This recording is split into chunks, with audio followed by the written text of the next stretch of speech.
How Obama Stole Christmas. The broadcast begins in 10 seconds.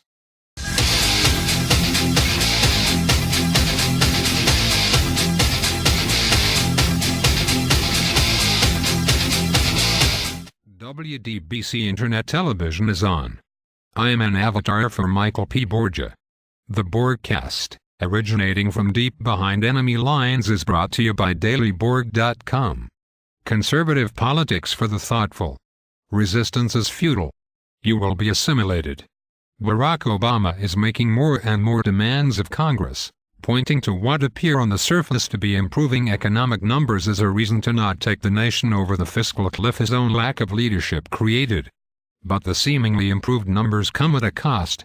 And the cost appears to be Christmas, and a recession next year. We'll analyze it all when the broadcast continues in a moment.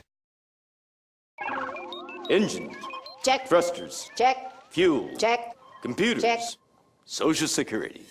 No check, go direct. That's right, Patty. A few weeks ago, I went online to godirect.org to sign up for direct deposit.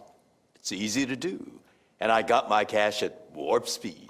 Wow, it's fast and easy. I'll sign up right now to make sure I'm prepared for our next mission.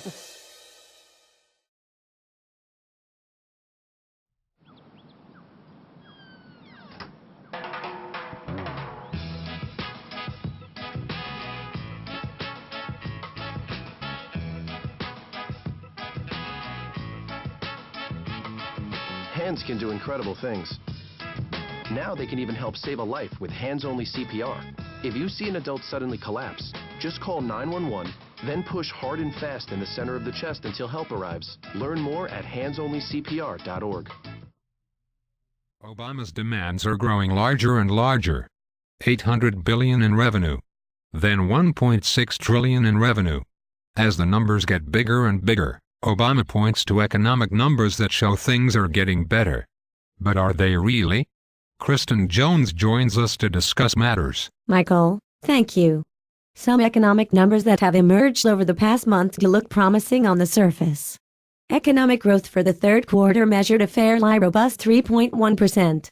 Unemployment fell to 7.7%. But each of those numbers represents a silver lining around a gray cloud. As the fiscal cliff draws near, businesses must make critical decisions. Make money in 2012. Or make money in 2013? While the economy did grow at a fairly robust pace in the third quarter, it comes at a cost. The cost is fourth quarter growth and growth beyond. According to one popular index, Christmas sales grew only 0.7% over last year. That's the slowest rate of growth since the panic of 2008. The reason why is that consumers are growing uncertain about the economy and what may happen next year. The fiscal cliff is threatening to drive up everyone's taxes. Sequestration cuts are threatening over 2 million jobs next year. So people are doing what spending they can, while they still have the money to do it. Next year, everyone's paycheck will get smaller, because even if Congress can pass a bill to avoid the cliff, it is all but certain that the Social Security payroll tax holiday will come to an end.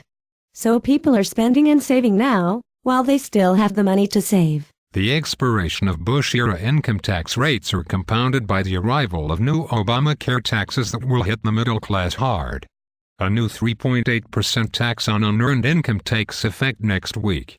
Many business owners who want to sell are desperately trying to complete those sales before the tax takes effect. That has the effect of making things look better today than they really are. And it comes at the expense of future growth. A sale can only happen once. If it happens in 2012, it counts towards that year's growth. If you're stealing from 2013 to build up 2012, it will make 2012 look better than it really was, but at the expense of prosperity in 2013. And it's already happening. The economy is not healthy enough to be growing consistently at the 3.1% rate we saw in the third quarter. Now, with so much of next year's growth taking place this year, even if Congress does strike a deal to avoid the cliff, a recession in the first half of next year now seems unavoidable. And only Barack Obama can reasonably be blamed for it. His inability to lead during the debt ceiling negotiations led directly to the creation of the fiscal cliff. Under Obama, Tax policy is being made 1 year at a time because the president is incapable of leading in a way that creates the consensus that is needed to craft long-term solutions. So under Obama, all we get is one band-aid after another on the open wounds. Reagan and Clinton signed tax laws that were technically enacted in perpetuity. The Bush tax rates were intended to endure for 10 years. Barack Obama can't get any tax legislation passed that lasts more than 2 years. Businesses can't plan that way for the future. So what they do is try to place as much business activity as they can at a time when it is most advantageous for them and at a time when they have the greatest certainty. That's why some of these numbers look good now. But they come at the expense of Christmas. And at the expense of the future. Thanks, Kristen. A president who can only lead by ideology and who can't think beyond the next election is usually never a recipe for prosperity. Barack Obama has proven to be no exception. Final thoughts when the broadcast continues in a moment.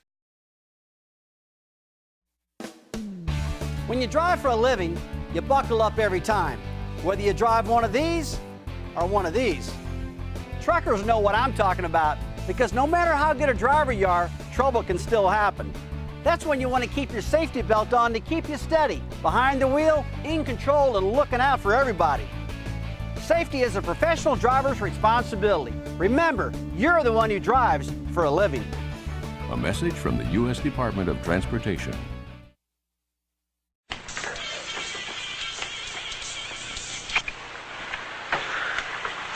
It's yours?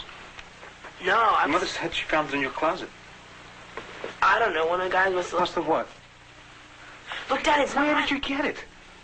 Dad, Answer me. Who taught you how to do this stuff? You, all right? I learned it by watching you. Parents who use drugs have children who use drugs.